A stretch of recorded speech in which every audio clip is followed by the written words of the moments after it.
നമസ്കാരം, എല്ലാവർക്കും എൻ്റെ ചാനലിലെ പുതിയൊരു വീഡിയോയിലേക്ക് സ്വാഗതം. അപ്പോൾ നമ്മുടെ സെക്രട്ടേറിയറ്റ് അസിസ്റ്റൻറ്റിൻ്റെ റാങ്ക് ലിസ്റ്റ് 2 ദിവസം മുമ്പായിട്ട് PSC ഇട്ടിട്ടുണ്ടായിരുന്നു.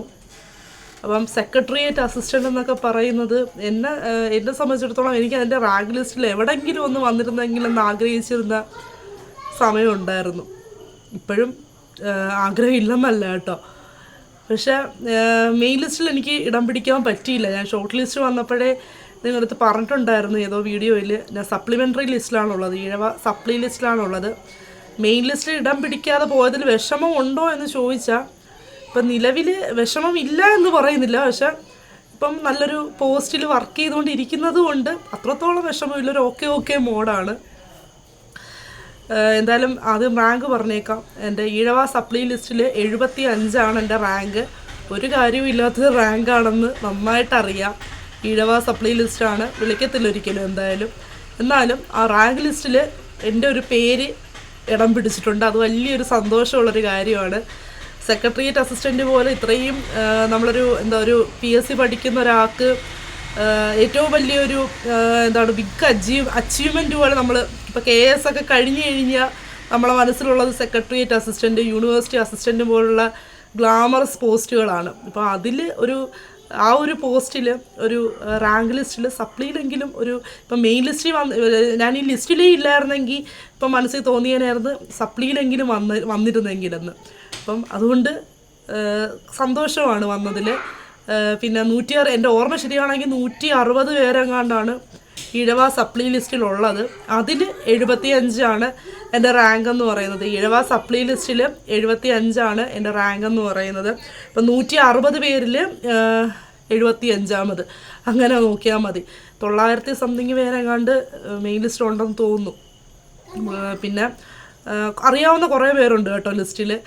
അപ്പോൾ അതെല്ലാം സന്തോഷം. ലിസ്റ്റിൽ വന്ന എല്ലാവർക്കും ഒന്നാമത്തെ കാര്യമായിട്ട് എല്ലാവർക്കും അഭിനന്ദനങ്ങൾ. വളരെ വലിയൊരു അച്ചീവ്മെൻ്റാണ് എല്ലാവരും നേടിയിരിക്കുന്നത്. അപ്പോൾ എൻ്റെ ഈ ഒരു കുഞ്ഞ് അച്ചീവ്മെൻ്റ് അത് ഒരു അച്ചീവ്മെൻ്റായിട്ട് പറയാമോ എന്ന് എനിക്കറിയില്ല. കാര്യമെന്ന് വെച്ചാൽ ഞാൻ പറയാൻ കാര്യമെന്ന് വെച്ചാൽ സെക്രട്ടേറിയറ്റ് അസിസ്റ്റൻറ്റ് പോലുള്ളൊരു പരീക്ഷയിൽ ലിസ്റ്റിൽ ഇടം പിടിക്കുക എന്ന് പറയുന്നത് തന്നെ വലിയൊരു കാര്യമാണ്. പിന്നെ ഞാനിപ്പോൾ നല്ലൊരു പോസ്റ്റിൽ വർക്ക് ചെയ്യുന്നത് കൊണ്ട് സപ്ലിയിലായിപ്പോയി. ഇനി ജോലി കിട്ടാത്തൊരു റാങ്ക് ആണെങ്കിൽ കൂടിയും എനിക്ക് കണ്ടപ്പം വിഷമവും ഇല്ല. എന്നാലും വിഷമമില്ലാത്തതിൻ്റെ കാര്യം എന്ന് വെച്ചാൽ വലിയൊരു എഫോർട്ട് ഞാൻ ആ എക്സാമിന് വേണ്ടി ഇട്ടിട്ടില്ല എന്നുള്ളതാണ് ഒരു സത്യാവസ്ഥ. കാരണം ഞാൻ സപ്ലിയിൽ പോലും ഇടം പിടിക്കേണ്ട രീതിയിലുള്ളൊരു എഫോർട്ട് ഞാൻ ഇട്ടിട്ടില്ല. കാരണം ഒരുപാട് പേര് വളരെ വലിയ എഫോർട്ട് ഇട്ടിട്ടാണ് നല്ല നല്ല റാങ്കിൽ അവിടെ എത്തിയിരിക്കുന്നത്.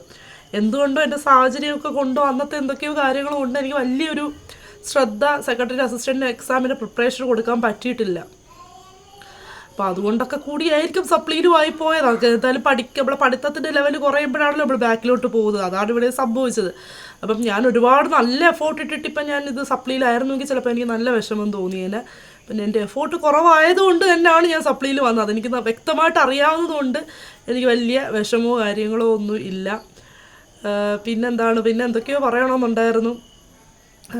പിന്നെ ഇൻ്റർവ്യൂ ഉണ്ടായിരുന്നല്ലോ. ഇൻ്റർവ്യൂവിന് മാക്സിമം ഞാൻ നോക്കിയപ്പോൾ 22 മാർക്ക് കൊടുത്തിരിക്കുന്നത്.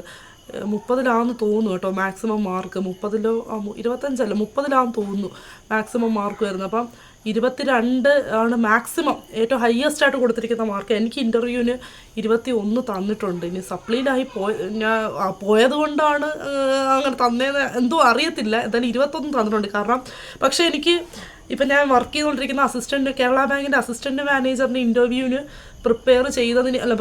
പെർഫോം ചെയ്തതിനെക്കാട്ടി കുറച്ചും കൂടെ നന്നായിട്ടാണ് ഞാൻ സെക്രട്ടേറിയറ്റ് അസിസ്റ്റൻറ്റിന് പെർഫോം ചെയ്തത്. കാരണം അവിടെ എനിക്ക് പേടിക്കാനൊന്നും ഇല്ല. ഒന്നാമത്തെ കാര്യം സപ്ലി, പിന്നെ കിട്ടിയൊരു അവസരം യൂട്ടിലൈസ് ചെയ്യാനായിട്ട് പോയി എന്നല്ലാതെ അപ്പോൾ നമുക്കൊന്നും നോക്കാനില്ലല്ലോ എന്നുള്ളൊരു ധൈര്യത്തോടു കൂടി ഇൻ്റർവ്യൂവിന് കയറിയിട്ട് ഓരോ ക്വസ്റ്റ്യൻസിനൊക്കെ നല്ല രീതിയിൽ പെർഫോം ചെയ്യാൻ എനിക്ക് പറ്റിയായിരുന്നു. അതുകൊണ്ട് തന്നെ ഇൻ്റർവ്യൂവിന് എനിക്ക് അത്യാവശ്യം മാർക്ക് കാണും എന്നുള്ളൊരു ധാരണ എനിക്കുണ്ടായിരുന്നു. വന്നപ്പോഴേ ഞാൻ ആദ്യം നോക്കിയത് എനിക്ക് ഇൻ്റർവ്യൂവിന് എത്ര മാർക്കുണ്ടെന്നാണ്. അത് 21 എനിക്ക്. അപ്പം മാക്സിമം മാർക്കിൽ നിന്ന് 1 മാർക്ക് എനിക്ക് കുറച്ച് തന്നോളൂ. മിനിമം 19 തോന്നുന്നു കൊടുത്തേക്കുന്നത്. Minimum 19, maximum 22. എനിക്ക് 21 തന്നിട്ടുണ്ട് എന്തായാലും. അത് കണ്ടപ്പോഴും വലിയ സന്തോഷം തോന്നി. ഇനിയും ഇതുപോലുള്ള വലിയ പോസ്റ്റുകൾക്ക് എക്സാം എഴുതിയിട്ട് ഇൻ്റർവ്യൂവിന് അഭിമുഖീകരിക്കാനായിട്ട് എനിക്കൊരു പ്രചോദനം ആയിട്ടുണ്ട് അങ്ങനൊരു മാർക്ക് കിട്ടിയതിൽ. പിന്നെന്താ പറയാനുള്ള, പിന്നെ എനിക്ക് 138 ഞാൻ എഴുതി മേടിച്ച മാർക്ക്. 141 cut off, 138. അതുകൊണ്ടാണ് സപ്ലിയിലോട്ട് വീണ് പോയത്. കട്ട് ഓഫിനെയും കാട്ടി 3 മാർക്കോളം എനിക്ക് കുറവാണ്. പിന്നെ ഇതും കൂടെ ആഡ് ചെയ്ത് വന്നു, 21 മാർക്കും കൂടെ ആഡ് ചെയ്ത് വന്നു. അപ്പോഴത്തേക്ക് ഒരു 160 അത് ഞാൻ ഓർക്കുന്നില്ല, എത്രയോ ടോട്ടൽ ഉണ്ട് എനിക്ക് ഇൻ്റർവ്യൂവിൻ്റെ മാർക്ക് കൂടെ കൂട്ടിയിട്ട്. അപ്പോൾ ഇനി പഠിക്കാനുള്ളവർക്ക് നമ്മൾ നല്ല രീതിയിൽ എഫോർട്ട് ഇട്ടാൽ എന്തായാലും നല്ല റിസൾട്ട്. ഇപ്പോൾ സെക്രട്ടേറിയറ്റ് അസിസ്റ്റൻറ്റിൻ്റെ റാങ്ക് ലിസ്റ്റിൽ ഒരുപാട് പേര് വന്നിട്ടുണ്ട്. അവരുടെ എല്ലാം ഒരുപാട് നാളത്തെ പ്രയത്നത്തിൻ്റെ ഫലമായിട്ടാണ് അവർ അത്രയും നല്ലൊരു റാങ്കിൽ എത്തിപ്പെട്ടത്. എന്നെ സംബന്ധിച്ചിടത്തോളം എനിക്കിപ്പം ജോലി ഇല്ലാതെ, ഇപ്പം ഞാൻ ജെനുവിൻലി പറയുവാണെങ്കിൽ എനിക്ക് ജോലി ഇല്ലാതെ നിൽക്കുന്ന ഒരു അവസ്ഥയിലാണ് ഇപ്പോൾ ഈ സെക്രട്ടേറിയറ്റ് അസിസ്റ്റൻറ്റിൻ്റെ ലിസ്റ്റ് വന്ന് ഞാനിങ്ങനെ സപ്ലിയിലായി. എന്തായാലും ജോലി കിട്ടത്തില്ല എന്ന് ഉറപ്പുള്ളൊരു റാങ്ക് ആയിരിക്കും, ഒരിക്കലും കിട്ടത്തില്ല. അപ്പം അങ്ങനെ ഒരു അവസ്ഥയിലാണ് ഞാൻ ഒരുപാട് വിഷമിച്ചിട്ടുണ്ട്. പണ്ടൊക്കെ അങ്ങനെ ഒരുപാട് വിഷമിച്ചിട്ടുണ്ട്. അതായത് ഏതെങ്കിലും ഒരു ജോലി കിട്ടിയാൽ മതി എന്നും പറഞ്ഞിരിക്കുമ്പോൾ ഇങ്ങനെ റാങ്ക് ലിസ്റ്റ് വരുമ്പോൾ റാങ്ക് പിന്നിലോട്ടായി പോകുന്ന അവസ്ഥകളൊക്കെ ഒരുപാട് ഞാൻ ഫേസ് ചെയ്തിട്ടുണ്ട്. ഇപ്പോൾ സെക്രട്ടേറിയറ്റ് അസിസ്റ്റൻറ്റിൻ്റെ റാങ്ക് ലിസ്റ്റ് വന്നപ്പോൾ പോലും അത് ഫേസ് ചെയ്യുന്ന ഒരുപാട് പേര് കാണും, ഈ വീഡിയോ കാണുന്നവരും കാണും. അപ്പം നമ്മൾ ആ പറ്റിയ മിസ്റ്റേക്ക് ഉൾക്കൊണ്ട് മുന്നോട്ട് പോവുക എന്നുള്ളതാണ്. ആ ഒരു ഉൾക്കൊണ്ട് അത് തിരുത്താതെ മുന്നോട്ട് പോയിട്ട് കാര്യമില്ല, തിരുത്തി മുന്നോട്ട് പോവുക എന്നുള്ളതാണ് ഏറ്റവും വലിയ കാര്യം. നമ്മൾ കുറേ പേര് എനിക്ക് മെസ്സേജ് അയച്ചൊക്കെ ഇപ്പോഴും ചോദിക്കാറുണ്ട്, ഞാൻ ഇനി പഠിച്ചാൽ കിട്ടുമോ, ഇത്രയും ദിവസമേ ഉള്ളൂ, ഇനി പഠിച്ചാൽ കിട്ടുമോ എന്ന്. സത്യം പറഞ്ഞാൽ എനിക്ക് അവരോട് എല്ലാവരുടെയും കോമൺ ആയിട്ട് പറയാനുള്ളത്, നമുക്ക് ഇനി പഠിച്ചാൽ കിട്ടുമെന്ന് വെച്ചാൽ നമ്മളെ മുമ്പിലൊരു പോട്ട് ഒരു 5 ദിവസമോ അല്ലെങ്കിൽ ഒരു 2 ദിവസമെങ്കിലും ആ ഇടാൻ പറ്റുന്ന എഫോർട്ട് ആ ദിവസങ്ങളിൽ നിങ്ങൾ ഇടുക. ബാക്കിയൊക്കെ എന്താണ് നമുക്ക് നോക്കാം. നമുക്ക് ഇടാൻ പറ്റുന്ന നമ്മൾക്ക് ഏറ്റവും വൈകി തോന്നുന്നത് നമുക്ക് നഷ്ടം തന്നെയാണ്. എത്രയും പെട്ടെന്ന് സ്റ്റാർട്ട് ചെയ്യുന്നോ അത്രയും നല്ലത്. ഇനി കിട്ടുമോ ചിന്തിച്ചിരിക്കുന്ന സമയത്ത് നമ്മൾ ആ സമയം തൊട്ടേ അങ്ങ് സ്റ്റാർട്ട് ചെയ്യുക. ബാക്കിയൊക്കെ നമുക്ക് നോക്കാം. ഇടാവുന്ന മാക്സിമം എഫോർട്ട് എടുത്ത് നോക്കുക. നിങ്ങൾക്ക് ഒരുപാട് അവസരങ്ങൾ വരുന്നുണ്ട്.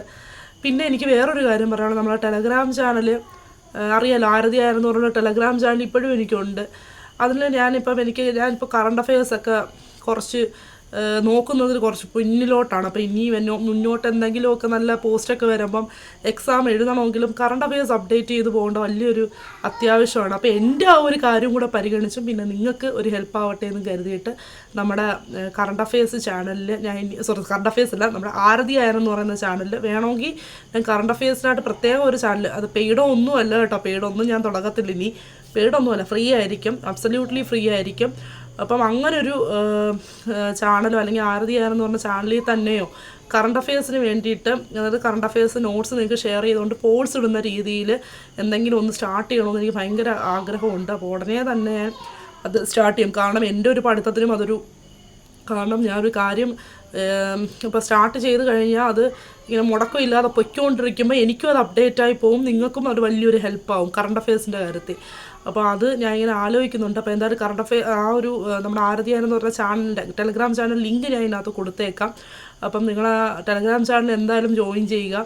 നമ്മൾ അപ്ഡേറ്റ്സൊക്കെ ഇപ്പോഴും ഇടുന്നുണ്ട്. ഇപ്പം ലിസ്റ്റുകൾ വരുമ്പോഴും എക്സാം ഡേറ്റുകളൊക്കെ വരുമ്പോഴും എപ്പോഴും അപ്ഡേറ്റ്സൊക്കെ ഇടുന്നുണ്ട്. അപ്പോൾ ഇങ്ങനൊരു കാര്യവും കൂടെ സ്റ്റാർട്ട് ചെയ്യാം. ചിലപ്പം ഞാൻ ആരതിയാനെന്ന് പറഞ്ഞാൽ ആ ചാനലിൽ തന്നെ ആയിരിക്കും സംഭവങ്ങൾ ചെയ്യുന്നത്, അല്ലെങ്കിൽ വേറൊരു സെപ്പറേറ്റ് ഒരു കറണ്ട് അഫയേഴ്സ് ചാനൽ തുടങ്ങിയിട്ട് അതിൻ്റെ ലിങ്ക് നിങ്ങൾക്ക് ഷെയർ ചെയ്തിട്ട് നിങ്ങൾ അതിനകത്തോട്ട് വരും. അങ്ങനെ ഇപ്പം എന്താണെന്ന് ഞാൻ തീരുമാനിച്ച് വെച്ചിട്ടില്ല, ഏതാണോ ബെറ്റർ അങ്ങനെ അറിയിക്കും. എന്തായാലും ടെലഗ്രാം ചാനലിൽ കൂടെ നിങ്ങളെ അറിയിക്കും. അപ്പോൾ എൻ്റെ ഈ കുഞ്ഞൊരു അച്ചീവ്മെൻറ്റ് നിങ്ങളെ അറിയിക്കാൻ വേണ്ടിയിട്ടാണ് ഈ ഒരു വീഡിയോ ചെയ്യുന്നത്. ഇങ്ങനെ അച്ചീവ്മെൻറ്റ് പറഞ്ഞുകൊണ്ടുള്ള വീഡിയോസ് ഇനി കൂടിപ്പോയ ഒരെണ്ണവും കൂടെയൊക്കെ എനിക്ക് ചെയ്യാൻ പറ്റത്തുള്ളായിരിക്കും. ഈ അടുത്ത് ഇനിയും മുന്നോട്ട് ചെയ്യാൻ പറ്റട്ടെ, ഈ ക്യാമറ നീങ്ങിപ്പോയി, മുന്നോട്ട് ചെയ്യാൻ പറ്റട്ടെ എന്ന് ഞാൻ ആഗ്രഹിക്കുന്നു. ഇനി അടുത്തെനിക്ക് അസിസ്റ്റൻറ്റ് സെയിൽസ്മാൻ്റെ കൊല്ലം ലിസ്റ്റ് വരുമ്പം ഞാൻ നിങ്ങൾക്ക് ഇങ്ങനെ എൻ്റെ റാങ്ക് പറഞ്ഞൊരു വീഡിയോ ചെയ്യും. അതേ ഉള്ളൂ. ഇനി റാങ്ക് ഇപ്പം ഞാൻ എഴുതി കഴിഞ്ഞ എക്സാമുകളിൽ റാങ്ക് ലിസ്റ്റ് വരാനിരിക്കുന്ന ഒരേ ഒരു എക്സാമിൻ്റെ മാത്രമേ ഉള്ളൂ, ASMൻ്റെ മാത്രം. ബാക്കിയെല്ലാം ഏകദേശം കഴിഞ്ഞു. എഴുതി ലിസ്റ്റിൽ വന്ന എക്സാമുകളുടെ ലിസ്റ്റൊക്കെ കഴിഞ്ഞു എന്നാണ് എനിക്ക് തോന്നുന്നത്. ഇനി എന്തെങ്കിലും എഴുതി കയറുന്നെങ്കിലേ ഉള്ളൂ, നല്ല നല്ല പോസ്റ്റുകൾ വരുമ്പം എന്തെങ്കിലും എഴുതി കയറുന്നെങ്കിലേ ഉള്ളൂ.